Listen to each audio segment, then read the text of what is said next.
न जाने किन जाहिलों को समझाने के लिए अल्लाह को भी कसम खानी पड़ी है। असर की कसम अल्लाह खा रहा है। हाथ बांध रहा हूं, वसूल फरमाना है। खास तरीन असर है। आपके छठे मौला से पूछा गया, मौला कौन है वो असर जिसकी कसम अल्लाह खा रहा है? 3 तफसीरें की हैं मेरे बादशाह ने इसी वाला असर की। पहली हदिया करते हैं, कबूल फरमाओगे, दूसरी भी जल्दी जल्दी। फरमाया पहली असर जिसकी कसम अल्लाह ने खाई है वो असर की वो नमाज है, और जिस नमाज में मेरे दादे अली ने अंगूठी ज़कात में ली। फरमाया जिस असर की नमाज में मेरे दादे अली ने अंगूठी ज़कात में ली थी। केले अली रकू में नहीं थे, सारी जमात थी, असर की नमाज थी। सवाली मस्जिद के दरवाजे पर था।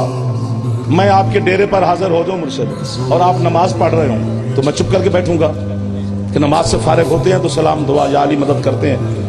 वो सारी जमात रकू में है। सवाली को सोचना चाहिए था ये फारिग ये नमाज से फारिग हूं तो मैं सवाल करूं।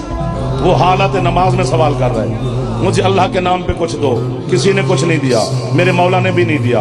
फिर उसने कहा मुझे अल्लाह के नाम पे कुछ दो, फिर किसी ने कुछ नहीं दिया, मेरे मौला ने भी नहीं दिया। तीसरी दफा हसन के पाक बाबा ने अंगूठी क्यों दी? चूंकि सवाली ने अंदाज बदला।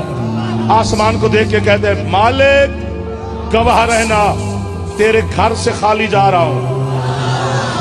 मेरे बादशाह ने रकू से हाथ उठाया, सवाली की तरफ बढ़ाया, उसने अंगूठी उतारी। अंगूठी भी अली की है, ये हाथ भी अली का है, ये हाथ बढ़ाया भी अली ने है। तीनों काम अली के है ना। ऐलान अल्लाह ने भी कर दिया, इन्नमा वलियुकुमुल्लाह हो। अल्लाह ने कहा मैं भी वली हूं, मेरा रसूल भी वली है, जिसने अभी अंगूठी दी है ये भी वली है। अहले सुन्नत बिरादरान का इतना बड़ा आलिम है कि उसे इमाम कहते हैं, गजाली। मैंने डॉलर देकर मुर्शिद कुम से किताब खरीदी थी, एक सतर के लिए। मियां साहब सतर नहीं है, उसने मबद्दत कार्च मोमिन की झोली में रखा है, अहले सुन्नत होकर। गजाली कहता है कि जो अली ने ज़कात में अंगूठी दी वो आम अंगूठी नहीं थी, सुलेमान इब्ने दाऊद नबी की थी, जिसकी वजह से सुलेमान की हुकूमत चलती थी। क्या मुकाबला करेगा नुतफे की पैदावार मेरे मुर्शिद अली का? जो अली सुलेमान की सारी हुकूमत अपनी जायदाद की ज़कात में दे, वो तेरे मक्के मदीने की हुकूमत पे जंग नहीं करेगा।